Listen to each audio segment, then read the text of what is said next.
잠깐, 이 이야기 끝까지 들어보세요. 처음엔 그냥 동네 폐지 줍는 할아버지 이야기인 줄 알았습니다. 구부정한 등, 낡은 점퍼, 삐걱거리는 손수레. 동네 사람들이 눈을 피하던 그 뒷모습. 그런데 할아버지가 돌아가신 날 유품을 정리하러 들어간 사람들이 낡은 서랍 속에서 뭔가를 발견했습니다. 변호사 명함 한 장. 그리고 그 명함 뒤에 손으로 쓴 메모 한 줄. 내가 죽으면 이분께 연락해 주세요. 그게 시작이었습니다. 아무도 몰랐습니다. 평생 폐지를 주우며 살던 그 할아버지가 이미 오래전부터 모든 걸 준비해 두었다는 것을 오늘 그 이야기를 해드리겠습니다. 서울 외곽의 작은 골목. 주민들은 그곳을 느티나무 골목이라고 불렀습니다. 입구에 아름드리 느티나무 한 그루가 서 있어서였습니다. 여름이면 그 그늘 아래 평상이 펼쳐지고 동네 어르신들이 부채질하며 이야기를 나눴습니다. 그 골목 맨 끝집, 녹이 쓴 대문에 이름 패찰도 없는 작은 집에 최봉수 할아버지가 살고 있었습니다. 동네에서 그를 모르는 사람은 없었습니다. 하지만 그를 제대로 아는 사람은 아무도 없었습니다. 봉수 씨? 아, 폐지 줍는 그 할아버지요. 슈퍼를 운영하는 오미숙 씨는 항상 그 말을 먼저 했습니다. 할아버지의 이름보다 폐지가 먼저였습니다. 할아버지는 매일 새벽 5시 어김없이 손수레를 끌고 골목을 나섰습니다.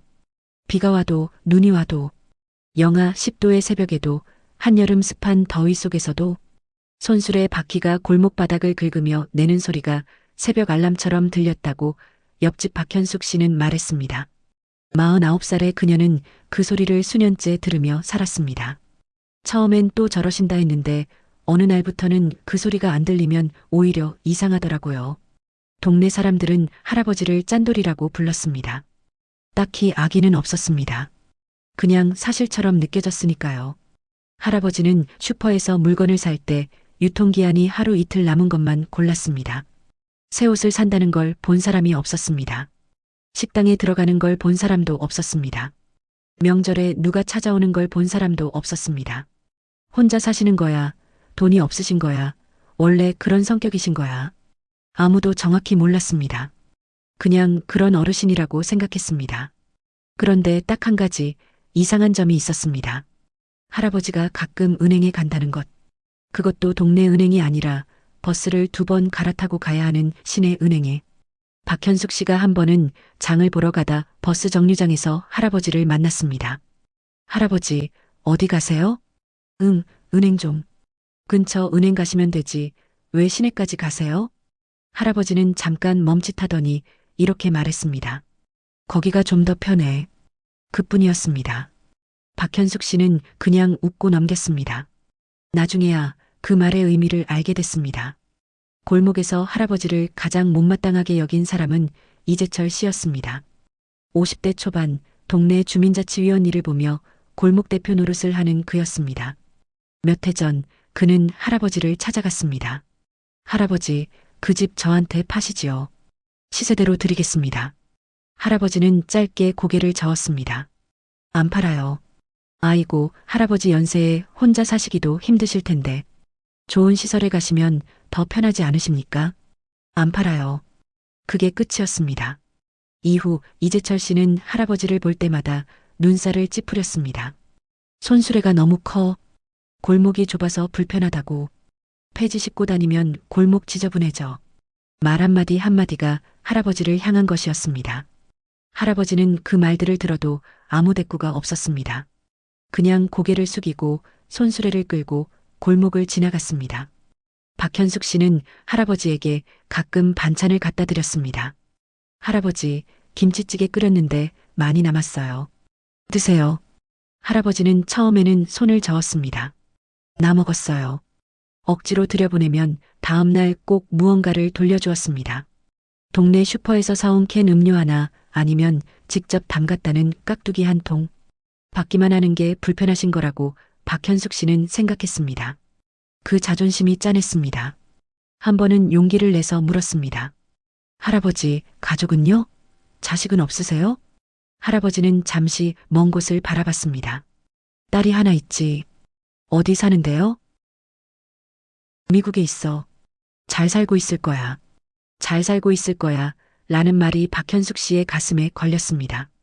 확신이 아니라 바람처럼 들렸으니까요. 할아버지가 왜 폐지를 줍는지 아무도 제대로 물어본 적이 없었습니다. 어느 가을날 오후 박현숙 씨가 처음으로 그 질문을 했습니다. 할아버지, 힘드시지 않으세요? 매일 저러고 다니시면. 할아버지는 손술의 손잡이에 기댄 채 잠시 생각하더니 말했습니다. 몸을 안 움직이면 더 힘들어. 네. 그냥 가만히 있으면 안 될 것 같아. 뭔가를 해야 살 것 같아서. 그리고는 다시 손수레를 끌기 시작했습니다. 박현숙 씨는 그 말이 오래 마음에 남았다고 합니다. 당시엔 그냥 노인 특유의 부지런함이라고 생각했습니다. 하지만 나중에 모든 걸 알고 나서 그 말을 다시 떠올렸을 때 전혀 다른 느낌이 들었다고 했습니다. 그해 2월, 박현숙 씨는 아침 일찍 일어나 커피를 끓이다가 문득 창밖을 봤습니다. 할아버지 집 대문 앞에 손수레가 그대로 서 있었습니다. 새벽 5시에 나가셔야 할 할아버지가 9시가 넘었는데 아직 안 나오셨습니다. 이상했습니다. 대문을 두드렸습니다. 할아버지 계세요? 대답이 없었습니다. 그녀는 망설이지 않고 119에 신고했습니다. 최봉수 할아버지는 그날 새벽 조용히 돌아가셨습니다. 향년 83살. 사인은 심근경색. 주무시다 가신 것 같다고 했습니다. 고통스럽지는 않으셨을 거라고. 응급대원들이 집 안으로 들어갔을 때 방은 놀랄 만큼 정돈되어 있었습니다. 이불은 반듯하게 개어져 있었고 작은 밥상 위에는 깨끗이 씻어 엎어둔 그릇 하나. 창가 유리컵에는 동백꽃 한 송이. 아무도 가져다 준 적 없는 꽃이었습니다. 할아버지가 어디선가 구해 직접 꽂아두신 게 분명했습니다. 박현숙 씨는 그 꽃을 보고 말없이 울었습니다. 너무 쓸쓸해 보여서. 아니, 쓸쓸한데 혼자 단정하게 살아오셨다는 게 느껴져서. 문제는 그 다음이었습니다. 연락할 가족이 없었습니다. 주민등록상 가족관계는 비어 있었고 할아버지가 직접 남긴 연락처 같은 것도 없어 보였습니다. 구청 담당자가 난처한 얼굴로 서류를 뒤적거렸습니다. 무연고 사망으로 처리가 될 것 같은데요. 그 말이 떨어지는 순간 박현숙 씨가 손을 들었습니다. 제가 장례 도울게요. 이웃으로서. 작은 장례식이었습니다. 조화 몇 송이 손에 꼽을 문상객. 그래도 느티나무 골목 사람들은 다들 나왔습니다. 오미숙 씨도 평상 어르신들도. 이재철 씨만 오지 않았습니다. 사람들은 별말이 없었습니다. 그냥 거기 있었습니다. 할아버지 관 앞에 서서. 그게 그들이 할 수 있는 전부였습니다. 장례 다음 날 유품 정리를 위해 집 안으로 들어갔습니다. 박현숙 씨와 구청 담당자, 자원한 이웃 2명. 집은 예상보다 더 비어 있었습니다. 옷은 계절별 서너 벌. 모두 낡았지만 깨끗이 손질되어 있었습니다. 냉장고엔 묵은 김치 하나와 달걀 몇 개. 책꽂이엔 오래된 책 몇 권과 달력, 메모지 묶음. 정말 아무것도 없으시네. 오미숙 씨가 말했습니다. 그런데 방 구석 낡은 서랍장. 첫 번째 서랍 신분증, 주민등록증, 건강보험증. 두 번째 서랍 손때 묻은 수첩 몇 권. 세 번째 서랍 잠겨 있었습니다. 열쇠는 냉장고 자석 뒤에 붙어 있었습니다. 서랍을 열자 2가지가 나왔습니다. 낡은 통장 1권. 그리고 명함 1장. 명함을 먼저 집어든 건 구청 담당자였습니다. 법무법인 변호사 이준혁. 뒷면에 할아버지의 손글씨가 있었습니다. 내가 죽으면 이분께 먼저 연락해 주세요. 부탁드립니다. 방 안이 조용해졌습니다. 박현숙 씨가 통장을 집어들었습니다. 표지가 너무 낡아 어느 은행인지 겨우 보였습니다. 손이 떨렸습니다. 천천히 펼쳤습니다. 잔액란 51억 8,720만 원. 51억. 그녀는 숫자를 3번 다시 읽었습니다. 그래도 같은 숫자였습니다. 다음 날 오전 법무법인에 전화를 걸었습니다. 이준혁 변호사는 전화를 받자마자 말했습니다. 아, 최봉수 어르신. 소식 들었습니다. 제가 바로 가겠습니다. 마치 기다리고 있었다는 듯. 변호사는 오후에 할아버지 집에 도착했습니다. 50대 초반의 단정한 남자였습니다. 그는 서류 가방에서 두꺼운 파일 하나를 꺼냈습니다.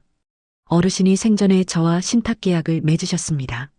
벌써 10년 전 일이에요. 사람들이 술렁였습니다. 신탁이요? 네. 어르신은 이미 오래전부터 본인이 돌아가신 이유를 준비해 두셨어요. 재산의 사용처, 수혜 대상, 관리 방법, 전부 공증이 완료된 상태입니다. 변호사가 파일을 펼쳤습니다. 빼곡한 서류들, 공증 도장들, 10년 전 날짜, 어르신 재산의 전부를 세 곳의 보육원 법인에 기부하도록 설정해 두셨습니다. 보육원 퇴소 아동대학 등록금 지원 목적으로요. 저는 그 집행인입니다. 박현숙 씨는 그 말을 듣는 순간 다리에 힘이 풀렸습니다. 근데 폐지를 주우시던 분이 어떻게 50억이? 누군가 조심스럽게 물었습니다. 변호사가 잠시 서류를 넘겼습니다. 어르신은 젊으셨을 때 이 근방 땅을 몇 필지 갖고 계셨습니다. 오래전에 사두신 거예요. 당시엔 변두리 야산이었는데 몇 년 전에 신도시 개발구역에 포함되면서 국가에 수용됐습니다. 수용이요? 그럼 보상금이? 네. 공익사업 수용이다 보니 감정가에 가상금까지 붙어서 보상이 됐지요. 어르신은 그 돈을 고스란히 통장에 넣어두셨어요. 한 푼도 안 쓰시고 본인 생활비는요? 폐지하신 돈으로 쓰셨지요. 수용 보상금은 처음부터 당신 돈이 아니라고 생각하셨던 것 같아요. 신탁 계약을 맺으신 게 바로 그 보상금이 입금되고 얼마 안 됐을 때거든요. 방안이 한동안 조용했습니다. 오미숙 씨가 먼저 입을 열었습니다. 그럼 그 돈이 생겼을 때부터 이미 마음을 정하신 거네요. 변호사가 고개를 끄덕였습니다. 어르신이 저를 처음 찾아오셨을 때 이런 말씀을 하셨어요. 이 돈은 하늘이 잠깐 맡겨둔 거라고. 내가 쓸 돈이 아니라고. 그럼 폐지를 주우신 건? 그 돈은 어르신이 직접 쓰셨어요. 소소한 생활비로요. 보상금에는 끝까지 손 안 대시고. 박현숙 씨가 한동안 말을 못했습니다. 땅이 수용돼서 50억이 생겼는데 매일 새벽 손수레를 끌고 나가신 건 그 돈이 필요해서가 아니었습니다. 몸을 움직여야 살 것 같아서. 그 말이 다시 귓가에 울렸습니다. 그제야 그 말의 진짜 의미가 들렸습니다. 돈이 없어서 나가신 게 아니었습니다. 그냥 살아있고 싶으셨던 겁니다. 어르신이 왜 하필 보육원 아이들이었을까요? 박현숙 씨가 조용히 물었습니다. 변호사가 서류 사이에서 작은 메모지 한 장을 꺼냈습니다. 할아버지가 직접 쓴 것이었습니다. 신탁계약서 안에 함께 끼워두셨다고 했습니다. 제가 읽어드려도 될까요? 모두가 고개를 끄덕였습니다. 변호사가 천천히 읽기 시작했습니다. 나는 젊을 때 가진 게 있었고, 잃었고, 다시 얻었습니다. 얻은 건 내 노력이 아니었습니다. 그냥 땅이 거기 있었던 것 뿐입니다. 그러니 이건 내 것이 아닙니다. 아무것도 없이 시작하는 아이들이 있다는 걸 압니다. 나도 한때 그랬으니까요.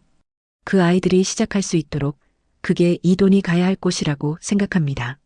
두 번째 서랍의 수첩들을 펼쳤습니다. 할아버지의 손글씨가 빼곡했습니다. 가계부였습니다. 폐지 몇 킬로그램 얼마, 고철 몇 킬로그램 얼마, 그 옆에 지출 항목, 쌀 한 포대 얼마, 약값 얼마, 버스비 얼마, 그리고 가끔 등장하는 항목, 보육원 아이들 간식비 2만 원. 처음엔 그냥 지나쳤습니다. 그런데 넘기다 보니 그 항목이 한 달에 한두 번씩 계속 나왔습니다. 2만 원, 3만 원, 가끔은 5만 원. 폐지를 팔아본 돈의 상당 부분이었습니다. 신탁으로 묶어둔 큰 돈은 손도 안 대면서 폐지 팔아서 번 몇만 원짜리 간식비는 꼬박꼬박 쓰셨습니다. 변호사에게 물었습니다. 할아버지가 보육원에 직접 찾아가시기도 했나요? 변호사가 고개를 끄덕였습니다. 네.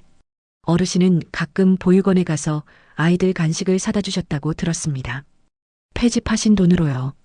당신 보상금에는 끝까지 손 안 대시고 왜 굳이 그러셨을까요?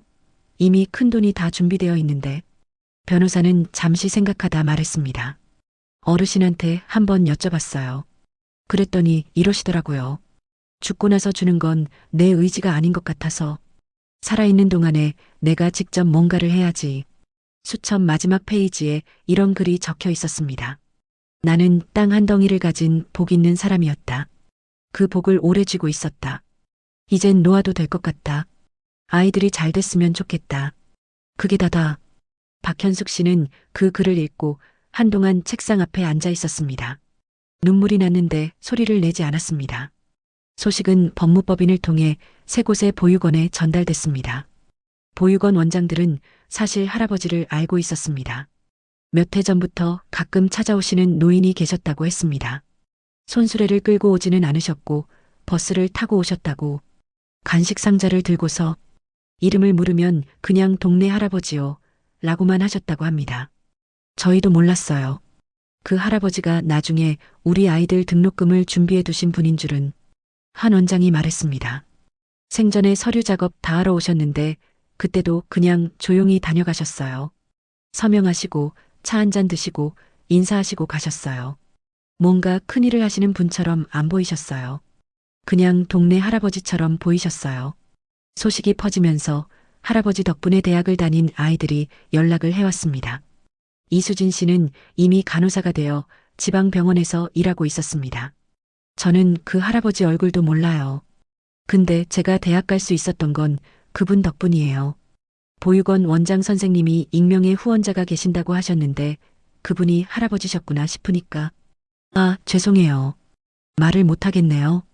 전화 너머에서 한동안 울음소리가 들렸습니다. 박민준 씨는 회사를 다니다가 자신도 작은 보육원에 매달 후원을 시작했다고 했습니다. 그분이 절 모르면서 도와주셨잖아요.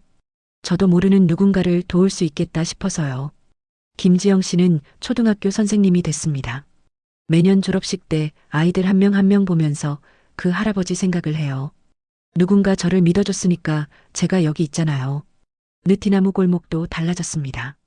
이재철 씨는 기사를 읽고 사흘 동안 바깥에 나오지 않았다고 합니다.